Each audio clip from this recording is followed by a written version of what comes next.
Bom dia a todos, a todas. Vocês me ouvem? Que bom, maravilha. Agradeço de coração a oportunidade de estar aqui, mais uma vez honrado em somar forças com o SESMAC, e poder discutir possibilidades de solução, possibilidades de visão para esse período, que diferente do primeiro momento em que estive junto ao SESMUC, é um momento em que nós debatemos a volta, né? Sentimos cada vez mais próxima a volta, no entanto, sem uma perspectiva ainda segura para esse retorno. Então, os desafios são imensos nesse momento, porque dependem de uma construção muito cuidadosa, ainda que tardiamente a gente veja que muitas coisas que poderiam ter acontecido não aconteceram em termos de planejamento, estruturação, para se pensar alguma possibilidade de retorno. Muitos meses se passaram e a gente não teve uma prioridade para se pensar do ponto de vista da gestão pública em todo o Brasil. Isso é quase que uma regra no Brasil inteiro. Não se teve uma prioridade para se pensar o retorno da educação.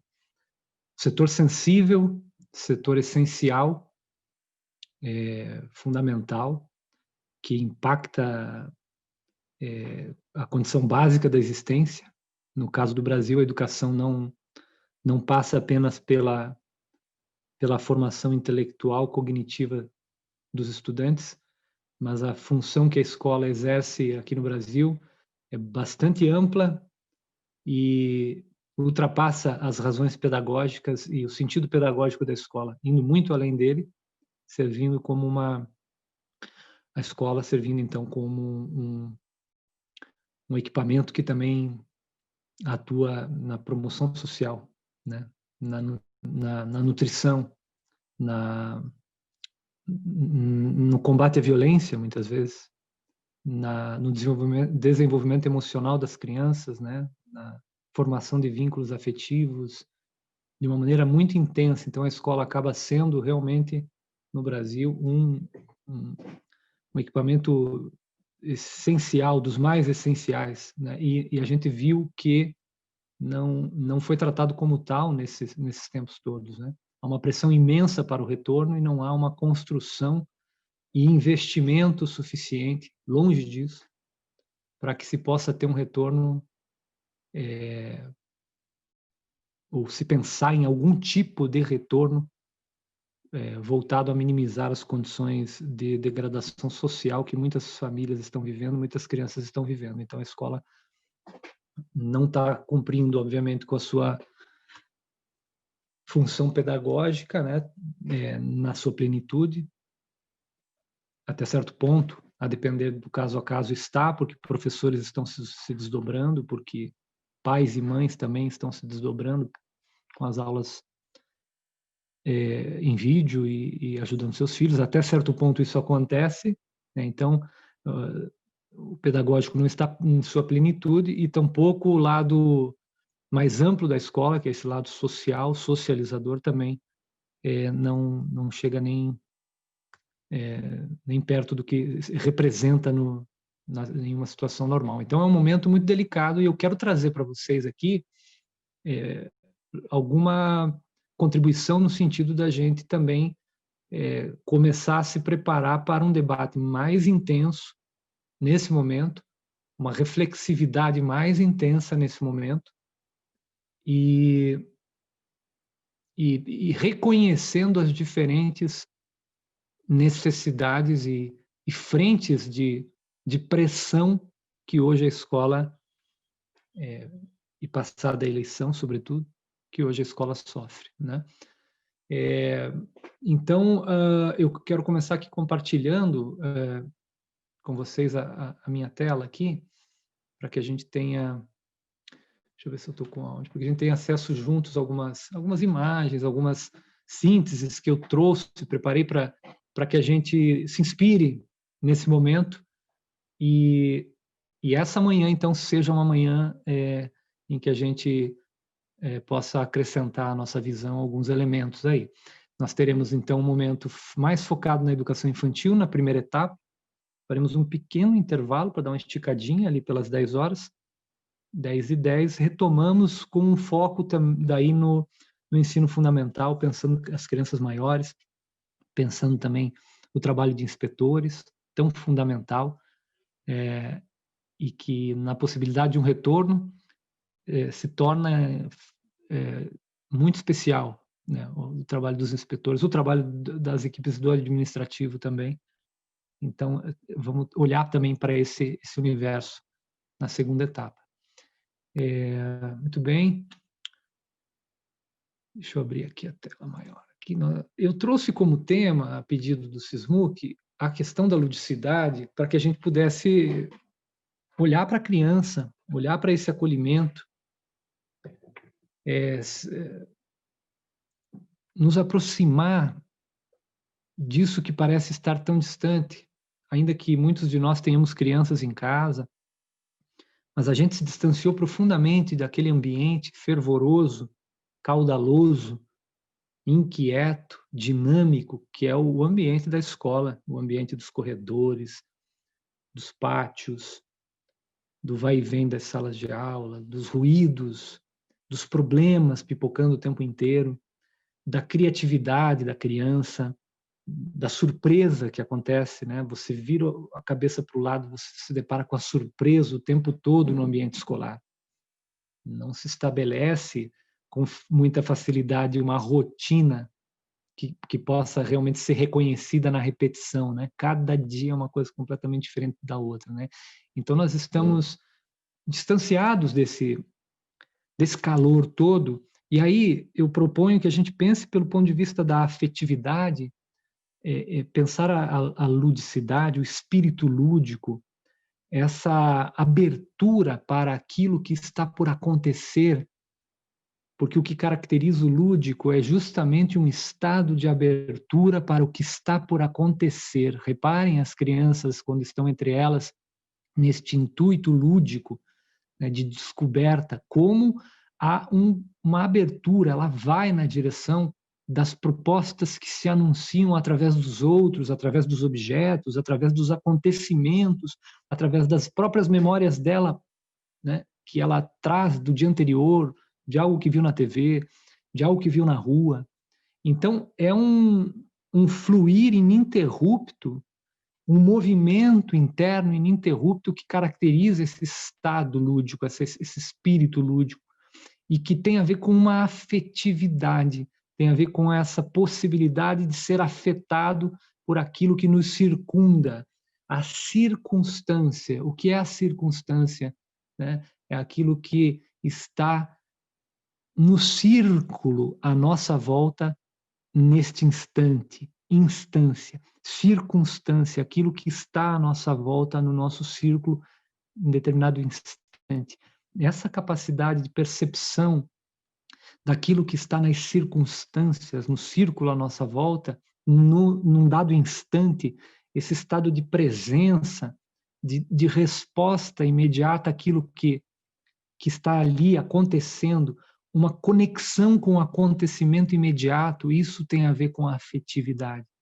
Então, eu trago a ideia de uma afetividade lúdica, porque a gente começa a imaginar e se preparar para um contato com as crianças, que não sabemos ainda bem como será, muito embora tudo indique que ele será breve e ele será anterior ao término da pandemia, ou seja, anterior à distribuição de vacinas, ainda que a gente tenha aí notícias muito positivas em relação aos últimos testes de algumas vacinas que vêm apontando percentuais incríveis, né? O resultado, a eficácia das vacinas acima de 90%, 2 ou 3 casos de vacina já que são muito promissores.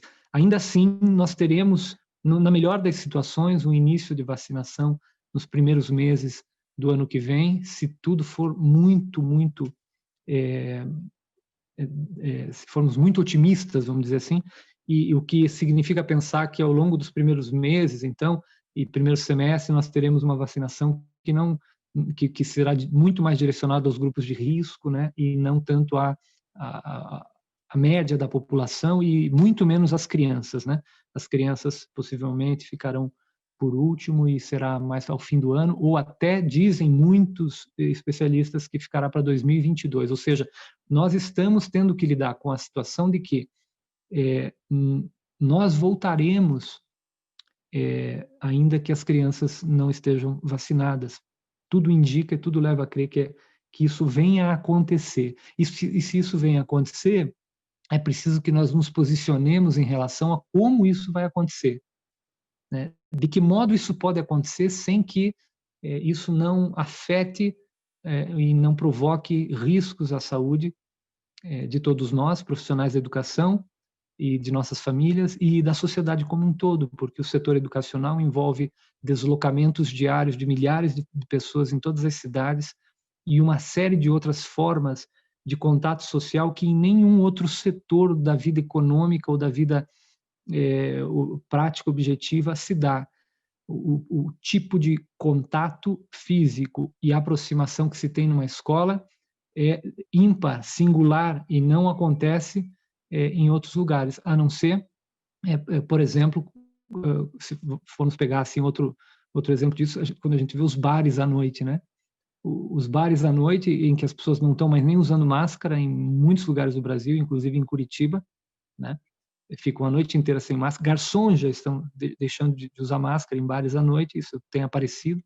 Esses lugares de grande aglomeração, né, que poderiam estar com medidas mais rigorosas, que as pessoas poderiam estar mais conscientes em relação a isso, estão deixando muito a desejar e são lugares de aglomeração. Quando a gente pensa na escola, a gente tem que pensar que o tipo de aglomeração que acontece na escola é até mais intenso que esses que acontecem em bares, restaurantes noturnos, porque nós temos um tipo agora falando especialmente da educação infantil, um tipo de contato com as crianças que envolve a troca de pele com pele o tempo inteiro, o contato de rosto com rosto, colo, rosto, nariz de professor que encosta na manga da blusa da criança, professor que precisa vir e falar baixinho com outro professor, ou que precisa chegar e falar no ouvido, porque o ruído da escola é tão grande, né, e precisa chegar muito perto, e precisa, às vezes, deslocar a máscara, porque não se ouve o que se diz. Ou seja, a realidade escolar ela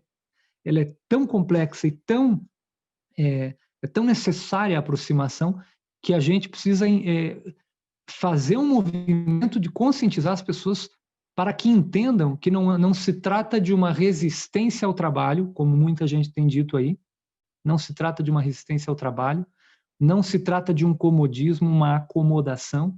Pelo contrário, os profissionais de educação estão sedentos pelo retorno. Ninguém aguenta mais ficar em casa. A gente não vê a hora de ir para a escola. Então não se trata de um acomodar-se ou de uma negação em relação ao trabalho. Se trata, sim, de uma consciência do que envolve estar dentro de uma escola, do tipo de aglomeração, do tipo de troca de objetos e de contato físico que acontece nas escolas. A gente tem já uma série de pesquisas novas entrando, que vão também trazendo novos dados em relação ao tipo de transmissão que as crianças protagonizam, né? Então vem surgindo evidências de que as crianças têm até menos condição de transmissão. Isso ainda não é um consenso, mas já aparece, né, como um elemento que nos dá um pouco mais de tranquilidade para pensar que o ambiente de partilha com as crianças possa ser um pouco menos arriscado do que até então todos suspeitavam. Ou seja, isso é muito positivo para se pensar o retorno, nos deixa um pouquinho menos desesperados, vamos dizer assim, mas ainda não se tem um consenso. É preciso, então, que a gente reforce esse debate, provoque esse debate para acelerar a difusão de informações científicas o mais rápido possível, né? E que haja um envolvimento maior das esferas públicas nesse trabalho de debate aberto, né? a gente tem um grande problema hoje no Brasil, que não tem uma diretriz federal, um encaminhamento dentro da educação federal que possa nos gerar subsídios para pensar, né? Tá? A gente tem que correr, cada região, cada cidade, correr atrás da história de acordo com as suas possibilidades, porque realmente há uma lacuna hoje do ponto de vista da gestão federal, para não chamar de caos, né? Eu chamo de uma lacuna, mas há um caos, na verdade, no que acontece em termos de gestão federal, e a gente perde com isso, porque não consegue ter parâmetros para se guiar. Muito bem. Eu vou seguindo aqui, vocês não estão me vendo, né? Não sei se vocês estão me vendo. Deixa eu ver. Eu estou com o vídeo ligado e tal, mas eu tô com os slides aqui, certo? Acho que vocês estão me vendo pequenininho aí, né? Eu queria lançar uma questão inicial. Deixa eu perguntar aqui para Nadir, tá tudo certo, Nadir? Bruna, tudo certinho? Estou vendo você sinalizar aqui, tá bom. Tudo certo, É porque como eu vou perdendo o contato visual, né? Às vezes dá a sensação de que a gente está assim sozinho, mas eu sei que tem uma galera aí e eu fico bem feliz de estar falando com vocês nesse momento. Quero lançar aqui uma questão importante. Nós estamos traumatizados. Nós estamos passando ainda por um trauma. Esse trauma precisa ser superado. A gente precisa começar a enxergar essa superação, o que está em questão para que a gente faça essa travessia e conclua essa travessia fortalecido, né? Essa pergunta tem que ser feita o tempo inteiro, né? Ora, a vida é sempre adversa. A vida em si é adversa. A vida nos surpreende, nos puxa o tapete e nós caímos muitas vezes, né? A diferença é que vivemos agora algo macro, estrutural, né? Algo sobre o qual não temos um controle mais direto e que a solução não passa por uma perspicácia individual. Nós dependemos de uma série de esforços mundiais para superar e fazer essa travessia, né, o mais rápido possível. Né? Então, a gente tem uma diferença muito grande em relação à adversidade que nos perpassa nesse momento. No entanto, é mais uma demonstração de que a vida é caracterizada essencialmente pela surpresa, pela adversidade. E é assim de tempos em tempos. Ora, nós nunca vivemos guerra, por exemplo, essa guerra, vamos dizer, essa guerra explícita, essa guerra institucionalizada do ponto de vista das forças armadas. Né? Mas pensando alguns períodos, anos atrás, a gente tem avós, bisavós que foram para a guerra. Né? Outro tipo de adversidade até mais terrível do que a gente está passando. Ou seja, a história humana vai mostrando que a gente é sempre acometido por adversidades, ora mais variadas e em pequena escala, em graus a menos, muitas vezes, mas em quantidade, ora também coisas muito grandes, tão grandes que fazem com que as pequenas adversidades desapareçam. A gente fica tão envolvido com uma grande adversidade, como, por exemplo, a perda de alguém que a gente ama, ou a situação de não poder trabalhar, por exemplo, e aí as pequenas adversidades às vezes ficam menores e passam desapercebidas, mas a vida é marcada o tempo todo pela surpresa, pela imprevisibilidade, pelo fato de que nós temos que lidar com algo que nós não imaginávamos, né? Isso é do cotidiano, né? E tem uma brincadeira infantil que pode nos ajudar a visualizar isso que eu estou trazendo. Como é que a gente supera o trauma? Uma brincadeira muito comum nos CMEs aqui de Curitiba e de várias cidades da região sul do Brasil é a brincadeira roda cutia. Eu quero mostrar, até para que a gente tenha a oportunidade de reavivar as nossas memórias em relação à muvuca da escola, eu quero mostrar para vocês uma imagem que está saindo do forno agora, de uma escola lá em Prudentópolis, onde eu estive junto à equipe da Parabolé, produzindo uma nova etapa dessa pesquisa de brincadeiras nos contextos escolares. Quem conhece aí o meu trabalho sabe que eu, junto com a Parabolé, junto também com o historiador Otávio Zucon, eu tenho feito um trabalho de pesquisa nas escolas, que foi interrompido agora, né, em função também da pandemia, mas que promove uma escuta das crianças e também vamos dizer, uma catalogação do universo lúdico presente no ambiente escolar. É cultura lúdica infantil, é cultura infantil, mas é, sobretudo, cultura escolar. São práticas que estão impregnadas nas ações dos profissionais. Fazem parte também do conhecimento escolar. Esses conteúdos lúdicos, artísticos, musicais, coreográficos, literários, que as crianças brasileiras têm acesso através da escola. E eu quero mostrar então essa imagem porque eu recentemente editei esse vídeo, ele não foi mostrado para ninguém ainda, e meu amigo Levi Brandão fez até uma trilha sonora, ele está tão lindo, eu espero que dê para a gente assistir aqui com a transmissão pela internet, às vezes dá uma travada, porque essa brincadeira que nós vamos ver aqui mais ao final do vídeo, ela nos provoca uma reflexão que eu queria trazer para vocês aqui, tá? Vamos assistir então o vídeo da Roda Cutia. A gente chega na areia e cava buraco bem fundo. E fazer um buraco, 2 buracos. A gente gosta de brincar na areia. E também se brinca na casa também. Roda Cutia! Esse é um castelo que eles fizeram. O coro é cheio. A gente faz comidinha na panela de areia. Mas esse coisa não é. Esse coisa só é um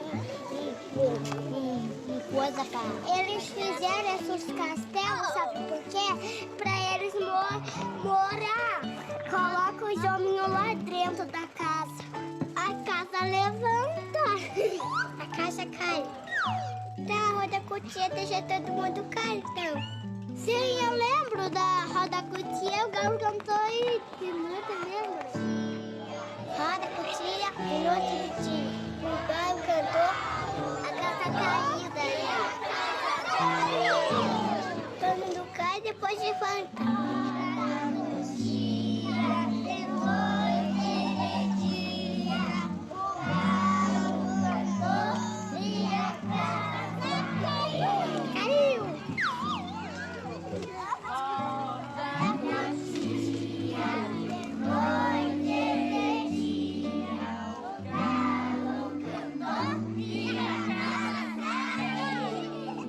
Depois pra quem de novo.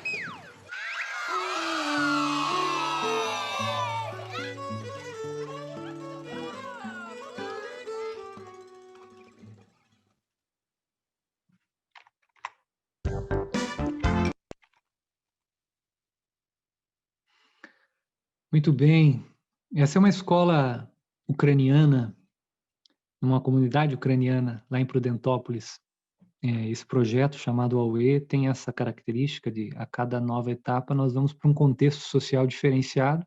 Já passamos por aldeias indígenas, comunidades quilombolas, escolas em ilhas litorâneas, escolas na periferia urbana, também em acampamentos da reforma agrária.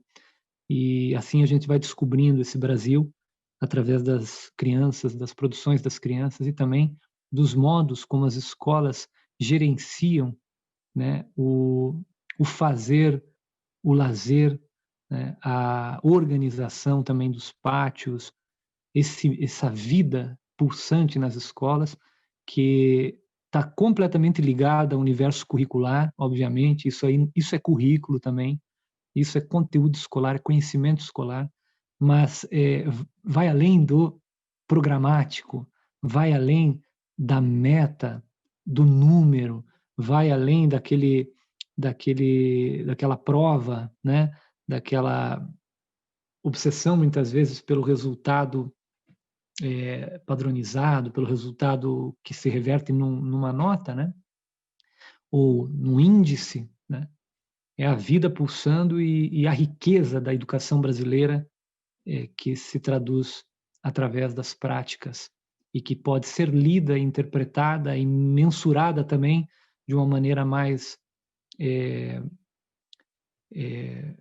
não tão em termos de quantidade, mas de qualidade, ou seja, envolvendo análises subjetivas também, né? Então, esse é o mundo escolar de que nós temos que tratar essa dimensão mais ampla, né? E ajudar as pessoas a entender que o que se faz na escola é muito mais do que o que acontece com as crianças sentadas em seus lugares nas salas de aula.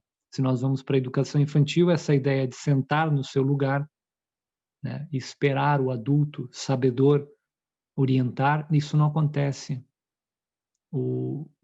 A forma escolar na educação infantil não é essa forma idealizada do aluno parado, sentado, recebendo informação, como muitas vezes se tenta obrigar, né, no ensino fundamental.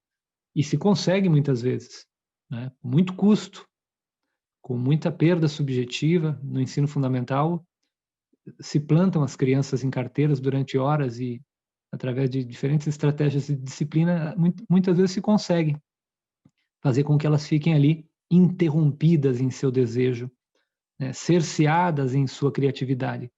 Mas é o que se tem em termos de disciplina escolar hoje como mais forte, né? Mas na educação infantil nem que quiséssemos, nem que tivéssemos um poder mágico, seria possível fazer com que as crianças entrassem numa lógica de obediência nesse nível, de ficarem paradas, né, de fazer exatamente o que a gente está pedindo, né? Se trata de um outro momento de comunicação humana em que os códigos estão sendo construídos, né? Os conceitos estão sendo construídos, ou seja, as crianças estão ainda testando as coisas de forma concreta, objetiva, pegando, jogando no chão, botando na boca, escutando o barulho que as coisas fazem, né? Então é outra relação. Eu queria puxar na memória de vocês a brincadeira da roda cutia. Eu vi que travou um pouquinho o vídeo, mas acho que deu para perceber. Muita gente conhece essa brincadeira. As crianças falaram ali que no roda cutia levanta e cai, e depois que cai, daí levanta de novo. A gente conversou um pouco com elas, pedi para elas explicarem como é que é essa brincadeira, por que eles ficam repetindo essa brincadeira tantas vezes. Eles dizem, porque daí tem que cair, porque depois que cai você tem que levantar. Daí todo mundo tem que girar e tal. E aí me vem uma coisa muito interessante, uma metáfora que é possível fazer com essa brincadeira do roda cutia, que nos ajuda a pensar a nossa condição. A vida é como a roda cutia. A gente gira, a gente está todo mundo junto fazendo, né, fazendo o máximo de si, cantando. Estamos lá de mãos dadas, todo mundo ali na sua função, né, integrando uma coletividade. Ora, a nossa vida profissional é isso. Tem lá, de vez em quando alguém, digamos assim, afunda mais o pé na areia, outro pica numa pedra, ou tem um colega, às vezes, que puxa um pouco mais para trás a roda e a roda vira um ovo. Tem problemas nesse giro da roda cutia na vida, né? Claro, mas a roda vai girando, né? Agora, de repente, em determinado momento, o tempo vai passando, né? Inclusive, a brincadeira prevê a passagem do tempo, né? Roda cutia de noite e de dia. Noite e dia, o tempo está passando. Noite e dia para as crianças pequenas é a primeira referência ao conceito de tempo. É a passagem do tempo ali. Escureceu, amanheceu. Essa troca de luminosidade que marca objetivamente uma ideia de que as coisas estão mudando. Está de noite, hora de dormir. Então, noite e dia é a primeira condição que a criança tem para criar a abstração do tempo. Por isso, roda cutia de noite e de dia. O galo cantou. Ó. O galo também é algo que remete à passagem do tempo. O galo cantou, e o que acontece quando o tempo passa? A casa cai. De vez em quando a casa cai mesmo. Não só a casa de material, madeira, mas a casa social, digamos, o convívio, a casa física, espiritual, a gente murcha, a gente adoece, a gente deprime, a casa cai e a gente vai lá embaixo. E assim a Roda Kuti exercita com as crianças essa dinâmica. Caiu. E quanto mais cai, mais aprende a cair. Né? E a tendência é que na próxima queda já se proteja melhor. Já caia de um jeito que até começa a ficar engraçado. Né? Porque a experiência vai também fazendo com que a gente crie defesas, soluções às adversidades, às quedas. E a gente vai caindo cada vez melhor. E aí o que acontece quando a gente cai também, que as crianças dizem ali? Aí a gente tem que levantar. Mas como é que a gente levanta no Roda Cutia? Levanta e sai cada um para um lado? Não. Levanta, olha para quem está do lado, segura de novo na mão de quem está do lado e continua girando. Ou seja, tem uma coisa muito forte aí. A gente precisa confiar em quem está próximo. A gente precisa chamar quem está perto. A gente precisa pegar na mão de quem está do lado e dizer, bora continuar esse negócio. Vamos se fortalecer aqui junto, não vamos se soltar. Aquela ideia bonita que repercutiu tanto nos últimos tempos, ninguém segura a mão de ninguém, né? Ou melhor, ninguém solta a mão de ninguém, né? Todo mundo de mão dadas. É isso que está ali no Roda Cutia sendo exercitado com as crianças de uma maneira que não é preciso dizer nada. O corpo vivencia na reiteração, na repetição, o fenômeno da vida. A vida é assim, caiu, levantou. E quando levanta, olha quem está do lado, entende quem está do lado, respeita quem está do lado, segura quem está do lado, se fortalece com quem está do lado, bora dar continuidade. Então, tem aí uma coisa que tem a ver com agregação social, com coesão social, com fortalecimento social, com fortalecimento do vínculo social. E aí a gente está falando de afetividade lúdica, e eu queria introduzir um outro termo aqui que poderia ter ido para o título dessa palestra. Generosidade lúdica, que tem a ver com afetividade, mas vai além. É preciso de generosidade lúdica no momento em que vamos acolher as crianças vindas de diferentes traumas, vindas de diferentes quedas, precisando segurar na mão de alguém. É também preciso generosidade lúdica quando a gente vai acolher um colega, uma colega de trabalho que está vindo de diferentes traumas, está vindo de diferentes quedas e vai precisar pegar na mão. Ainda que o pegar na mão aqui, em tempos de pandemia, seja seguido por um água e sabão, um álcool gel, né? Ou ainda fique só no campo da abstração e simbólico, pegar na mão como algo que remete a esse carinho, esse olhar, esse cuidado, essa escuta com o outro. Então, acho que o Roda Cutia nos deixa aqui uma ideia de apoio, parceria, confiança e responsabilidade. Precisa encontrar espaço para apoiar o outro. Apoiar o outro. Ser apoiado por outro resulta também de um esforço de apoiar o outro. É nessa parceria que surge da generosidade que a gente encontra também apoio. Eu diria, não dá para esperar, não dá para prever ou programar o apoio que queremos do outro. É muito difícil. A gente pode apoiar os outros, mas não teremos garantias de que seremos apoiados. Agora, não há dúvida que as parcerias surgem quando a gente tem generosidade e empatia, e a gente começa a apoiar quem está próximo, e aí a gente consegue ter retorno também em relação a ser apoiado. Por quê? Porque na parceria o vínculo começa a se expandir, a se fortalecer. Há uma troca, há um jogo, há uma confiança. Quando há confiança, né, a gente entra no campo do respeito. a gente deixa de lado o temor, né? O medo do julgamento do outro. Se você confia no outro, é uma delícia se relacionar com o outro, porque você não está mais naquela camada do relacionamento social que é a camada do temor, tão comum entre mulher e marido, entre pais e filhos, entre alunos e professores, entre vizinhos, que a gente fica nesse jogo de desconfiança, ou seja, o outro vai me julgar, então eu não posso ser quem eu sou, eu tenho que ser aquilo que ele imagina que é legal que eu seja. E ao não ser mais o que eu sou, vixe, eu vou para o chão, eu caio de novo no roda-cutia, eu vou precisar de novo me reerguer.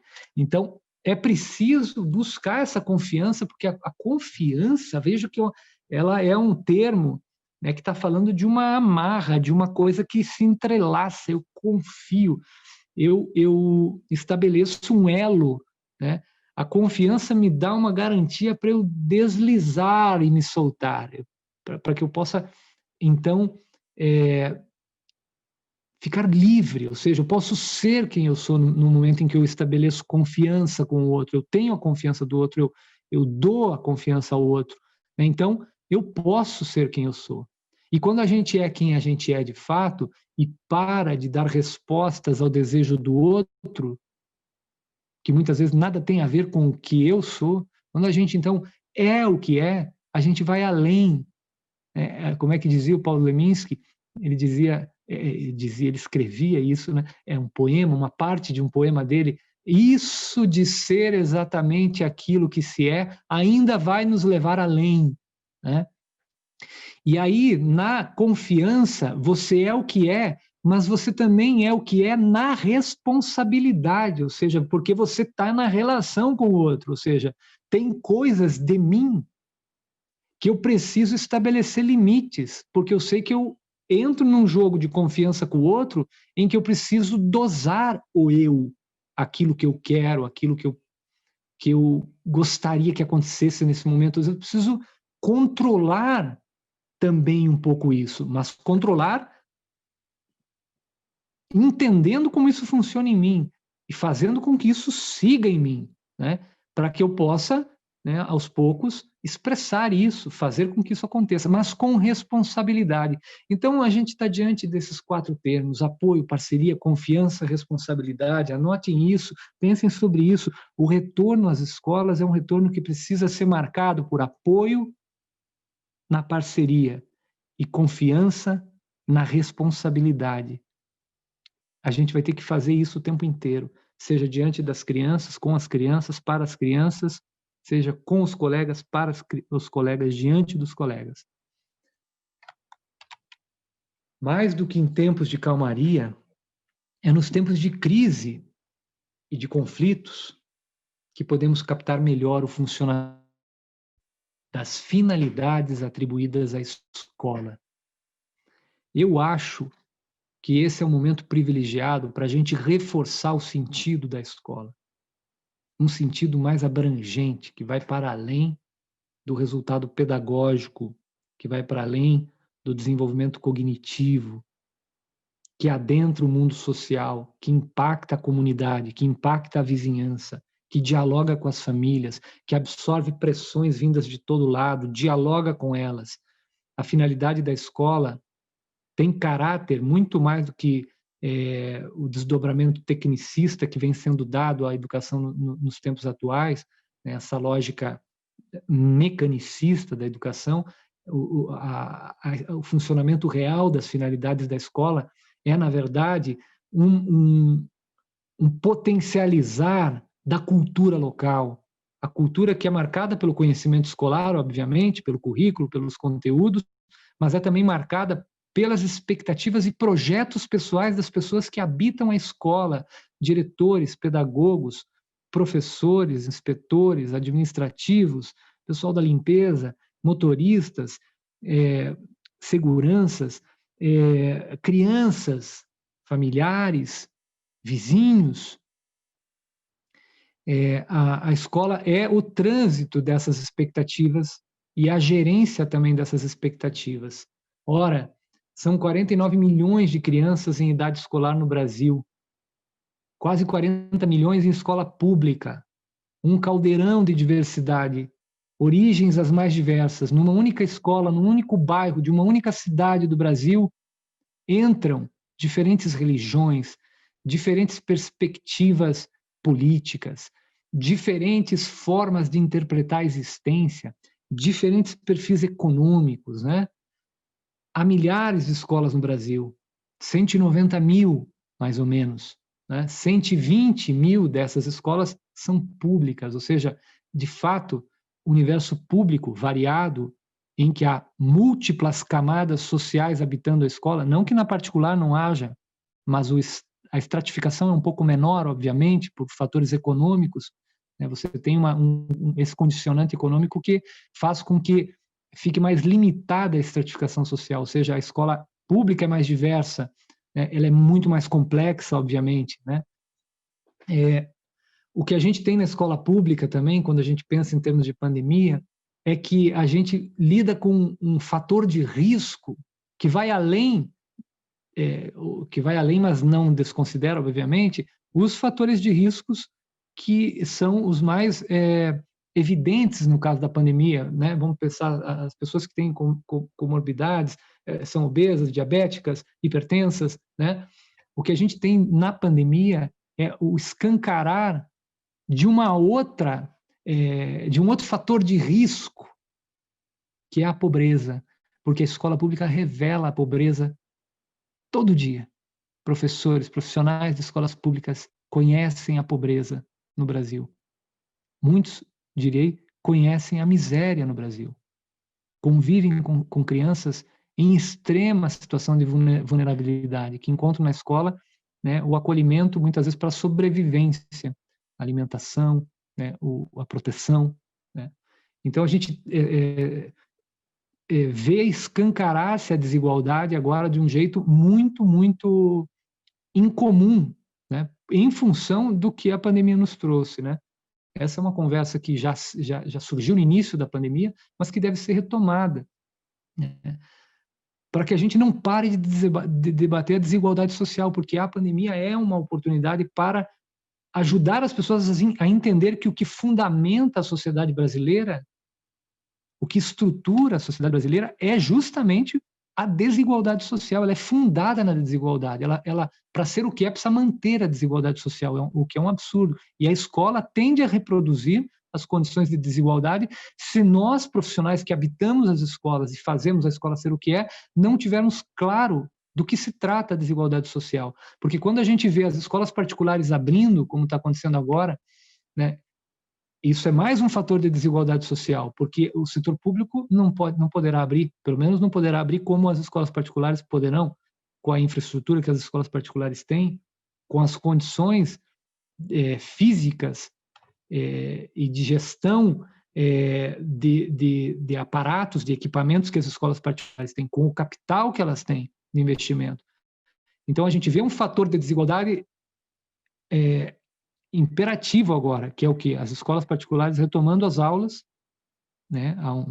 Há uma perspectiva já para essa semana e para a semana que vem de retorno das aulas presenciais, e as escolas públicas muito provavelmente vão ser pressionadas a voltar, ou seja, vão estar voltando também, mas a gente sabe que não terão como voltar com as condições de segurança, né? Muitos pais nem enviarão as crianças porque sabem que não há estrutura física, banheiros equipados. Eu sei que os protocolos em muitas cidades do Brasil estão saindo com a descrição a mais detalhada possível nesse momento das condições de limpeza, do trato com as crianças, das obrigações dos profissionais em relação a essa gestão do distanciamento social, do contato físico.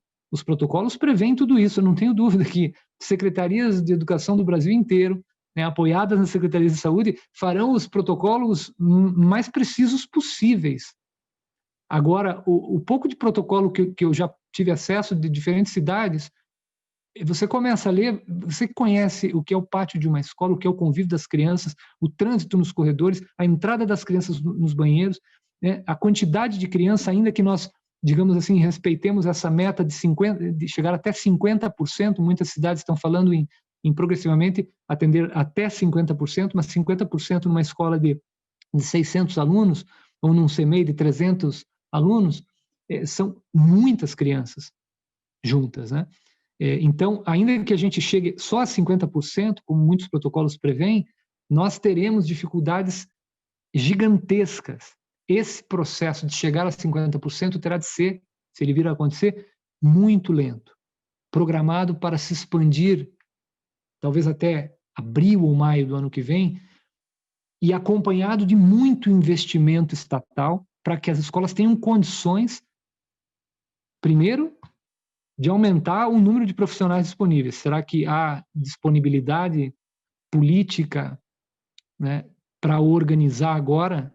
Será que há possibilidades jurídicas para ampliar o número de profissionais nas escolas? Sendo que nesse momento a gente tem, na maior parte das cidades, como aqui em Curitiba, a falta de profissionais, a ausência de concursos e um déficit muito grande de professores, por exemplo, até inspetores.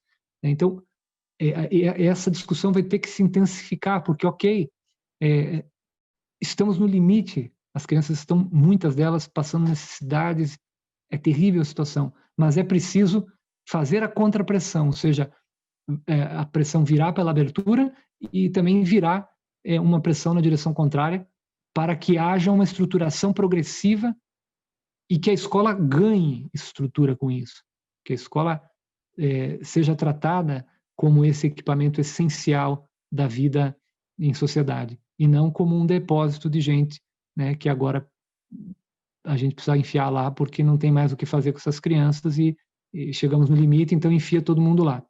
Né? Não é assim que funciona, e isso seria uma tragédia ainda maior. Então é preciso, de fato, ampliar esse debate. A gente sabe que as crianças de famílias mais vulneráveis, né, estão ficando, muitas delas, sem acompanhamento, em situações provisórias, muitas, até há casos se multiplicando por aí de creches clandestinas, de formas de organização comunitária sem nenhum protocolo, para que os pais possam trabalhar, né? Então, crianças ficando em diferentes situações com parentes ou até com o que se estão chamando de creches clandestinas, né? Isso tem acontecido, né? A gente sabe da importância da escola para a socialização, para aprender habilidades, para as atividades físicas, a falta que a atividade física, que os jogos e brincadeiras, que os vínculos, né, afetivos estão fazendo para as crianças, a escola como um lugar onde que a criança estabelece novas redes para além da família, novas referências e visões de mundo, né? Um lugar onde a criança se alimenta, onde se estabelece uma rede de proteção social, né?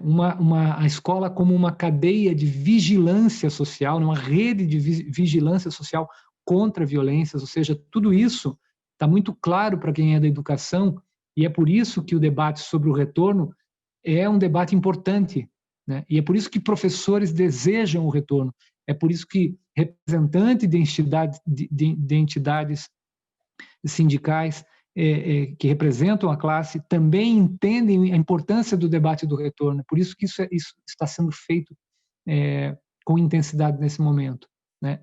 Esse reconhecimento da urgência do retorno é uma coisa inegável, né? Agora, esse retorno tem que ser dado dentro de uma perspectiva de investimento e diria, uma revolução na forma de conduzir as coisas agora. Não dá para simplesmente lançar os protocolos e achar que eles serão implantados amanhã. É preciso um plano muito mais elaborado, no caso das escolas públicas, para que isso venha a acontecer. Opa, eu passei os slides aqui. Minha gente, deixa eu olhar aqui que horas temos aqui, porque a gente programou um intervalinho às 10, né, e são quase 10 horas. Deixa eu comentar rapidamente uns aspectos da ludicidade, porque eu quero, antes de terminar essa primeira etapa, mostrar mais umas imagens aqui para jogar molho nesse caldo aqui, tá? Afetividade e generosidade lúdica significa a gente estar apto e disposto a acolher as crianças num possível retorno, de modo a ajudá-las nas suas resoluções mais básicas, Não dá para esperar que uma criança nos procure e venha diretamente, de forma objetiva, dizer: professor, aconteceu isso, inspetor, aconteceu isso, eu estou triste por causa disso. Especialmente na educação infantil, nós não vamos ter um apoio para as crianças que se dá dessa forma. Me digam o que aconteceu de ruim que eu vou te ajudar. Não. A gente vai perceber no dia a dia, nas atitudes, nas diferentes, nas formas diferentes que virão de brincar, nas formas como as crianças vão se expressar, porque vão estar mais contidas em alguns casos, em outros vão estar muito mais aceleradas, muito mais, digamos assim, desorganizadas até, porque a falta da escola, que é um espaço que organiza o comportamento da criança, então a falta da escola trará também essa percepção para a gente, de que as crianças estão desorganizadas no seu comportamento e tal, até compreenderem de novo o funcionamento da dinâmica escolar, isso vai um tempo. Então é preciso que haja essa generosidade lúdica e essa escuta para que a gente ajude as crianças a resolver algumas tensões. E isso tem a ver com o que é o brincar para uma criança. É resolver a tensão entre aquilo que ela quer e aquilo que é difícil e impossível conseguir. Essa ideia é tão simples de entender. Você olha uma criança, você percebe que quando ela inventa uma brincadeira, ela faz de conta que é mãe da sua boneca, ela faz de conta que aquela casinha é a casinha onde ela mora, como aqueles meninos e aquelas meninas que estavam brincando na areia no vídeo ali, disseram, eles fazem o castelo de areia para eles morar. Olha, vocês repararam no vídeo ali, né, do Roda Cutia, as crianças brincando na areia e o menino explicando, eles fazem os castelos para eles morar. Ou seja, a criança de 4 ali, de 3, de 4, de 5 anos, brincando na areia, fazendo castelo, para ela morar no castelo. Ela está morando ali temporariamente, ou seja, ela está resolvendo uma tensão entre aquilo que ela quer e aquilo que é difícil e impossível conseguir. Ou seja, é impossível ela morar num castelo, num lugar fantástico, cheio de aventuras e monstros, né? Então ela faz o castelo e ela resolve a tensão entre aquilo que ela quer e aquilo que a vida diz para ela que não dá agora. Não tem como morar num castelo de areia. Mas ela cria o castelo e ela faz de conta que ela está ali. E essa capacidade humana de reconstruir e ressignificar as coisas, essa condição, é mais do que capacidade, é uma condição, porque isso está na humanidade, isso está no nosso...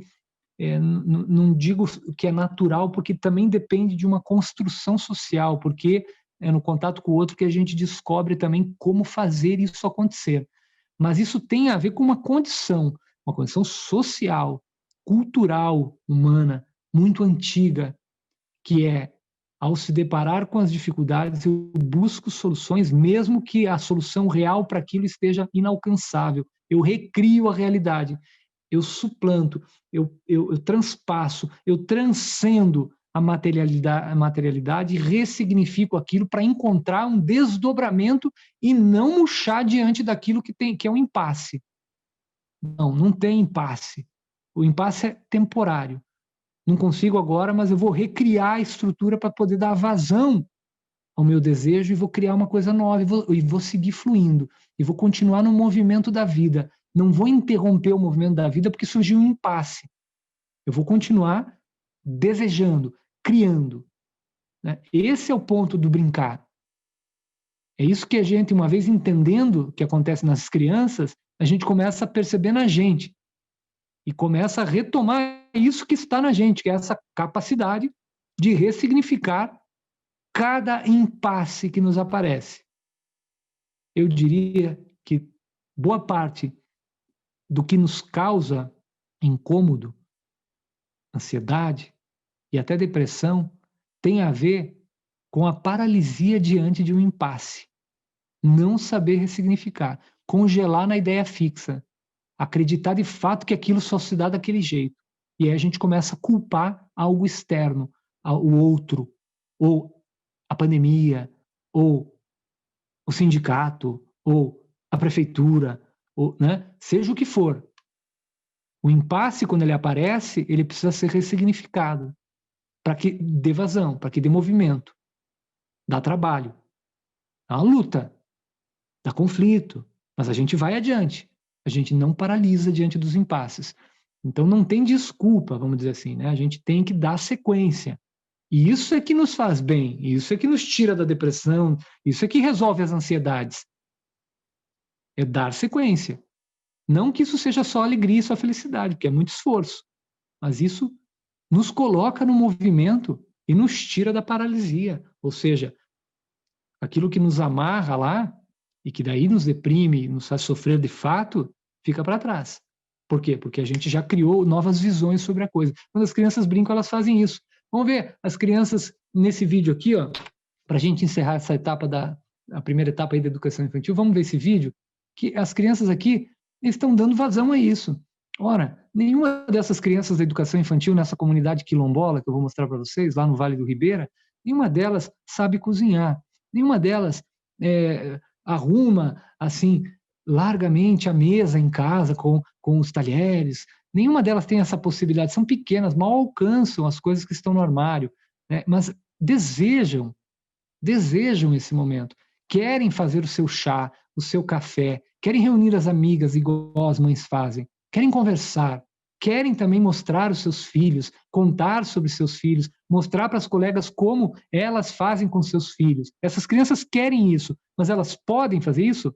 Não, porque são crianças e uma criança não pode ter filho.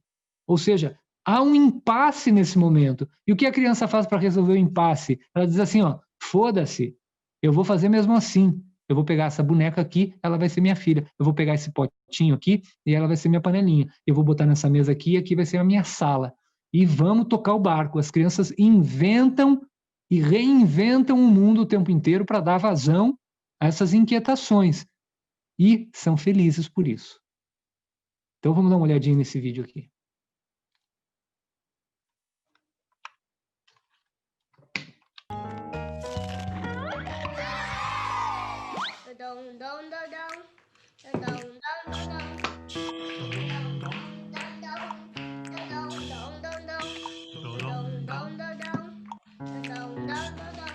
Eu vou fazer comida agora. Já tá pronto? Põe o açúcar pra endossar. O neném vai comer? O neném? Já esquentou o café, quer mais? Eu fui assim, porque é pra ficar forte. Eu vou beber. Você não quer não? Eu vou vocês. Fazer janta. Janta pra camarada. Agora eu vou tirar arroz pra mim. Vou tirar arroz pra mim. Na minha tia. Eu vou dar arroz na minha neném. A minha já tem banho. Olha. Vou tirar arroz.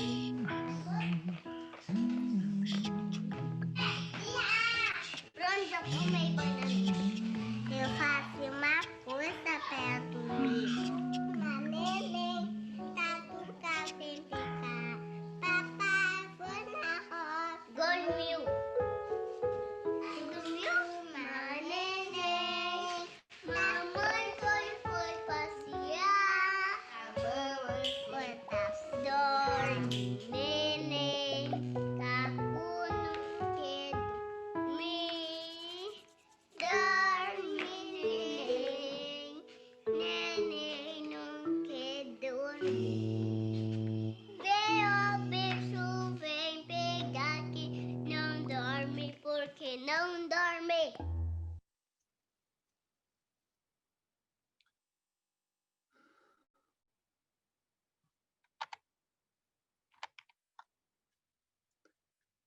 Minha gente, a maturidade do homem significa ter adquirido novamente essa seriedade que nós tínhamos quando éramos criança.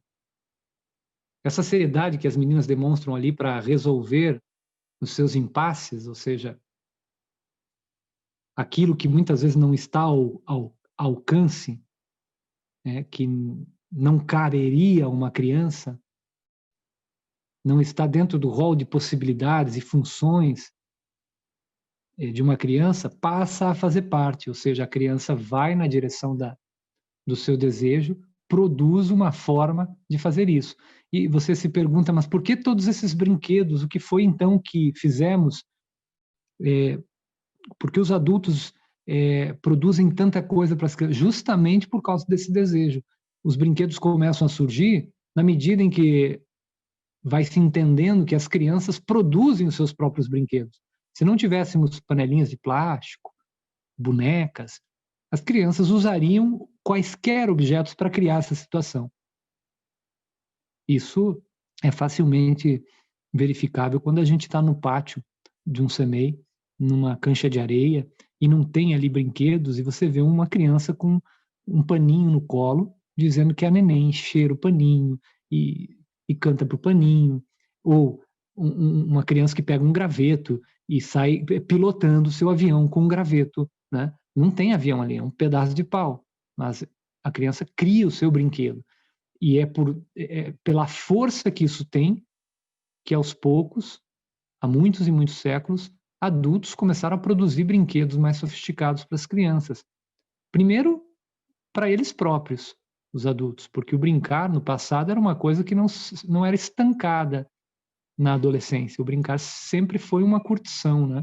Ainda é nos dias de hoje, a gente continua colecionando coisas, a gente continua gostando de contação de história, de teatro, de novela, de dança, de música, que são formas de ressignificação criativa das realidades, de abstração, né, de transcendência desses impasses. A arte está muito próxima, por exemplo, do brincar. O estado lúdico é muito próximo do estado artístico de criação.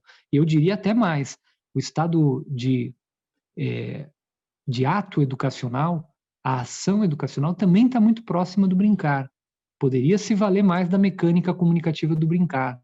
Renderia melhor, enquanto didática, o ato educativo, se tivesse mais conexão com a generosidade lúdica, com a afetividade lúdica. Por quê? Porque é um estado de abertura e de busca o tempo todo de soluções. E o ato educativo se torna mais eficaz quando ele está aberto, quando ele está atento à escuta, quando ele está captando a circunstância, né? Ele se torna, a troca é muito mais intensa, faz muito mais sentido para quem está participando dela, se há uma escuta, né? E se o conhecimento a ser produzido ou a ser transmitido não é considerado como uma coisa dada e ponto, dada no sentido da sua existência, o conhecimento como algo que é maior do que nós. Não, maior é o momento, maior é o acontecimento, maior é a comunicação. E o conhecimento ali representa a curiosidade. É o disparador de uma nova relação. E por isso ele se amplia sempre. O conhecimento sempre se amplia. Ou a gente está com a mesma impressão da pandemia agora em relação ao começo? Não. Quanto conhecimento sobre o vírus já se produziu? Justamente porque nos encontros, nas trocas, nas escutas, a gente consegue refazer o conhecimento. E o próprio conhecimento sobre o vírus, sobre a pandemia e sobre toda essa estratégia protocolar que nós vamos ter que construir agora, está em trânsito, está em discussão. E vou dizer para vocês, por uma coisa assim, virar o retorno, ele vai ter que ser muito mais lento do que estão prevendo. Ele vai ter que ser muito mais calculado, muito menos gente no início. Por quê? Porque é um conhecimento a ser produzido, não é um protocolo que resolve. O protocolo é fundamental, ele orienta, mas é preciso dar o passo a passo muito lentamente, de forma reduzida, para começar a entender o que está acontecendo hoje nas escolas particulares, né, que estão com as aulas extracurriculares, né, já em muitos lugares do Brasil há 2 meses já, né, e aqui em Curitiba já há 1 mês, mais ou menos, né. Algumas escolas tiveram que interromper porque houveram casos dentro da escola e o protocolo manda então que a escola seja fechada temporariamente, mas as atividades extracurriculares nas escolas, que estão recebendo um número reduzido de crianças, ou seja, não é todo mundo, não é o tempo, não é a tarde inteira, né? O que está se vendo? Que aquilo que estava previsto como estratégia de redução de riscos e de distanciamento social, muitas daquelas coisas não funcionaram. Os profissionais começaram a descobrir que as crianças trocam de máscara entre elas, que as crianças manuseiam com a mão a máscara e encostam no outro depois de ter manuseado a máscara, que as crianças precisam do colo do professor. Que o professor, por exemplo, precisa se aproximar do colega para se comunicar, porque numa dinâmica em lugar ruidoso, em que do lado direito está passando um caminhão, do lado esquerdo está tocando uma sirene de uma ambulância, na frente da escola tem uma obra, o ruído dentro da escola é tão grande, somado a todo o barulho que as crianças fazem, que um profissional, quando vai se comunicar com o outro, vai precisar abaixar a máscara para falar e chegar perto. Então, são coisas que só se descobre quando se começa a fazer. E é por isso que tem que ser feito muito, muito lentamente. Muito lentamente. Não dá para abrir a escola amanhã e chamar 200 alunos, porque a gente vai começar com 25% ou 30%. Não dá. Não dá, porque vai ser um baque e a gente vai enlouquecer. Então, é uma coisa que tem que ser muito bem organizada. O tempo de organização é maior do que se imagina. Então, saiam os protocolos, começa o trabalho de organização e planejamento de gestão, tem que ter uma formação e um acolhimento dos profissionais, uma preparação dos profissionais pesada, que significa um acolhimento, sim, afetivo, generoso, mas também uma formação técnica para esse momento. E aí começa-se a receber as crianças muito lentamente. Eu estou falando nesses termos de retorno porque eu vejo o retorno como inevitável pelo que está acontecendo. Esse retorno antes da vacinação das crianças, por exemplo. Até porque a vacinação das crianças provavelmente nem sai ano que vem. Então eu vejo que não um retorno agora, mas um retorno no início do ano que vem como inevitável. Né? Muita gente já vê isso como inevitável. Só que ele terá de ser muito bem calculado e de forma lenta e progressiva, respeitosa com os profissionais que estão na educação, porque o modo de agir na escola é diferente do modo de agir na padaria, no supermercado. Ninguém no supermercado, ninguém na construção civil pega 3, 4 crianças em menos de 5 minutos no colo. Uma chorando, outra babando, né? Outra tossindo. Né? Ainda que saibamos que as crianças, no que as pesquisas vêm indicando, têm menos, a taxa de transmissão entre as crianças, das crianças para as crianças e das crianças para os adultos, seja um pouco menor do que dos adultos para os adultos. Isso vem aparecendo agora. Minha gente, eu estou falando, vocês estão me vendo pouco porque eu estou pequenininho aqui, é isso, né? Vamos ver se eu apareço aqui para vocês maior agora.